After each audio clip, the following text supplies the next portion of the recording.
Viewers, wars today are not just fought with bombs and bullets.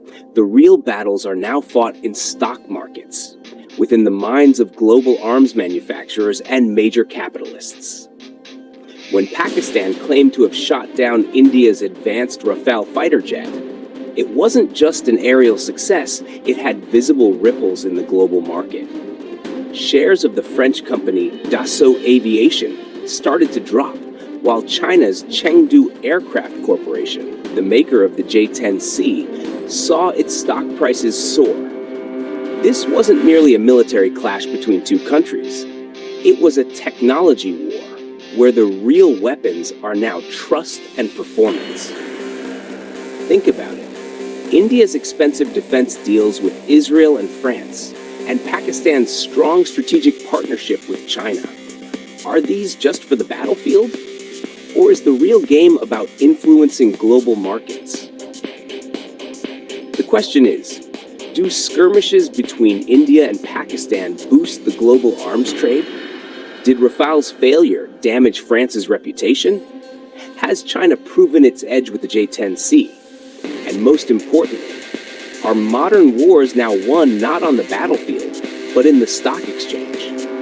Watch till the end, because we'll tell you which companies gained in value, which ones suffered losses, and how global politics is now shaped by defense investments.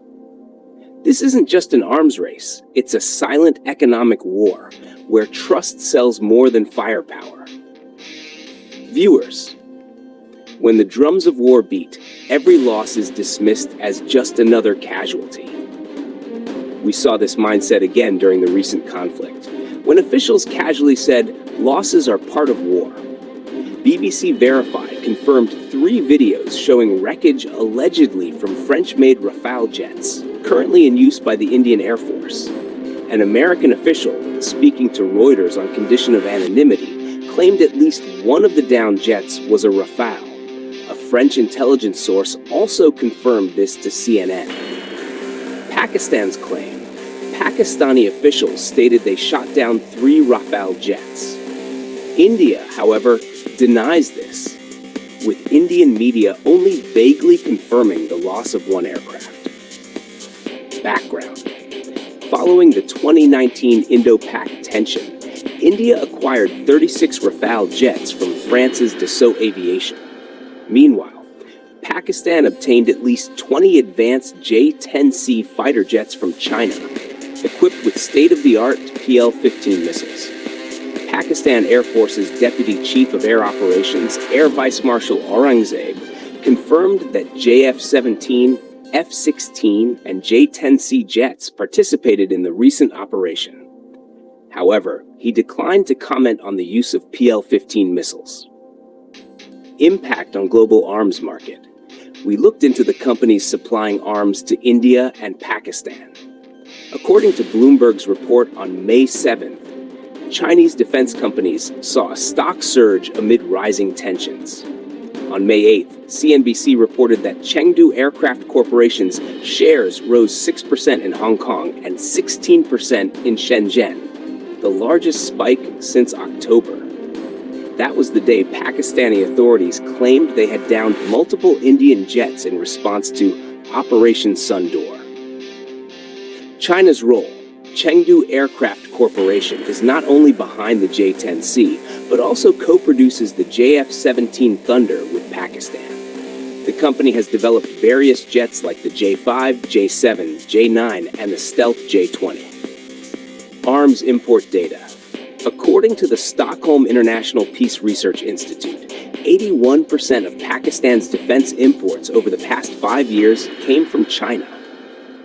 China sold Pakistan $5.28 billion worth of weapons, accounting for 63% of its global arms exports.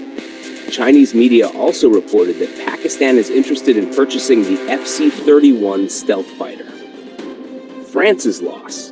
Dassault Aviation's stock dropped by around €24 between May 6th and May 12th, a decline being linked to Pakistan's claim of shooting down Rafales with J-10Cs.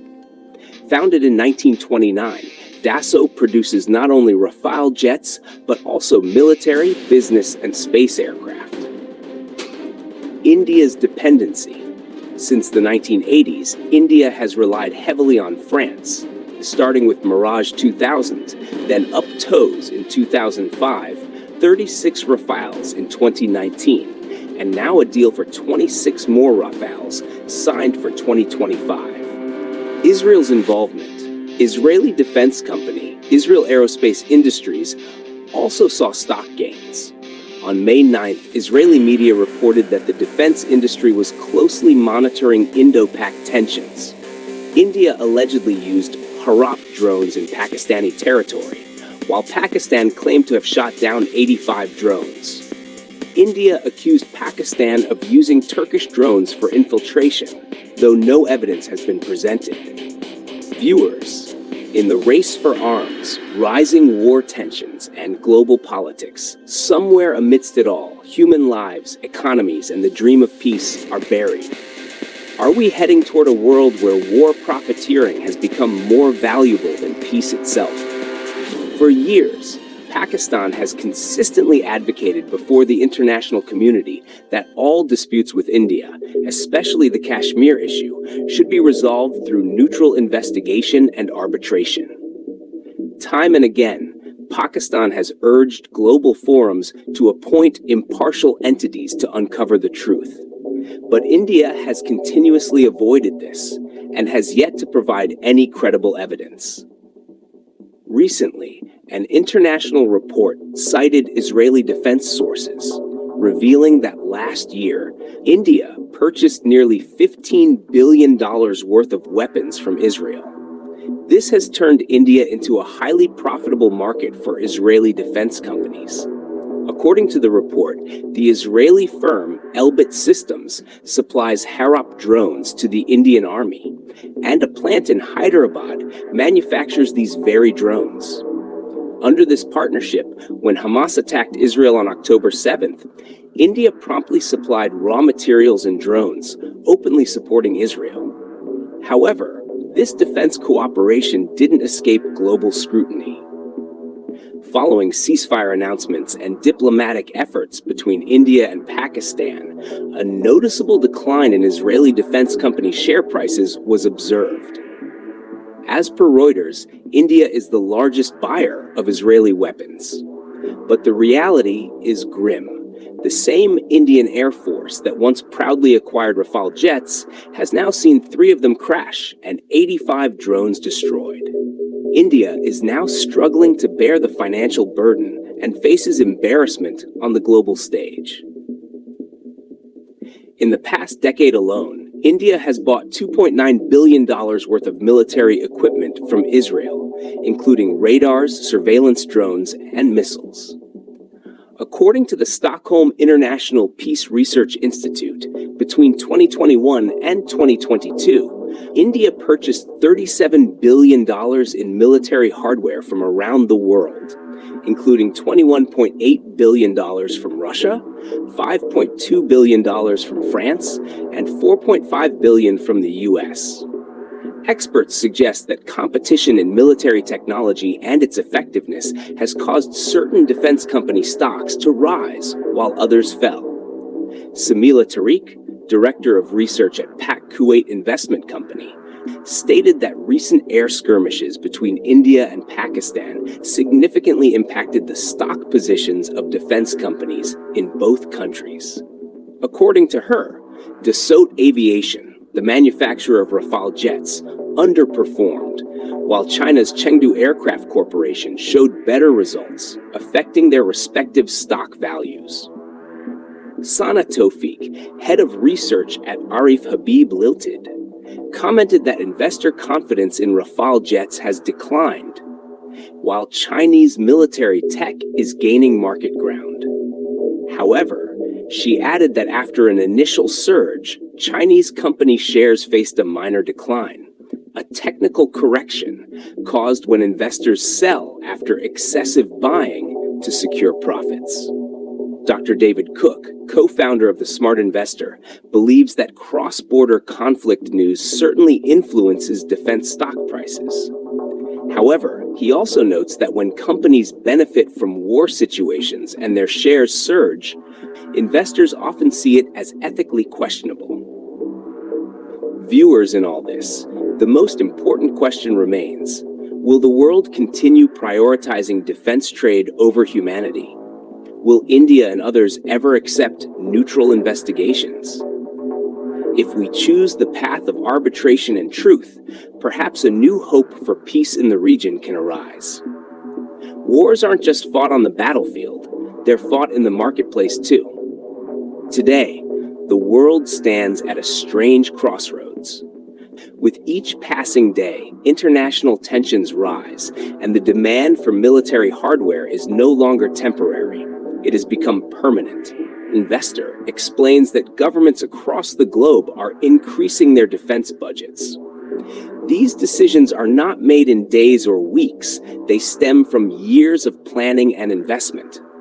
A tank or fighter jet isn't built overnight. It takes years of research and funding. Modern warfare goes beyond guns, tanks, or missiles. Today's wars are fought with information technology, surveillance, cyber warfare, and artificial intelligence.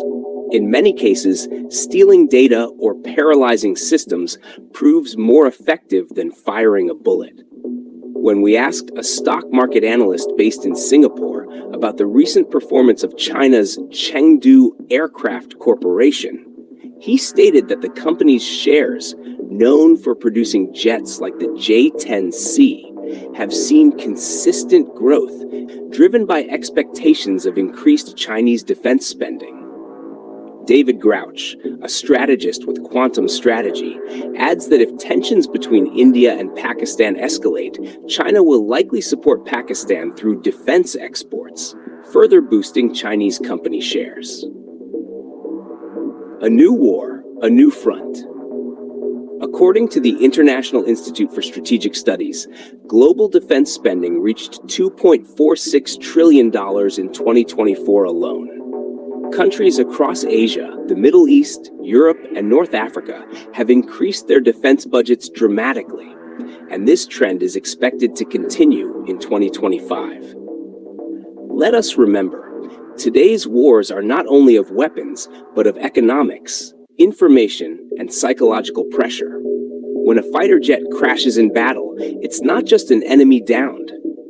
Sometimes it brings down a company's reputation, a nation's narrative, and the trust of its people. Pakistan didn't just down enemy jets. It surprised its rivals in the war of stock markets too. This wasn't merely a skirmish. It was a clear message. If you try to pressure us with weapons, we will respond with wisdom, skill, and courage.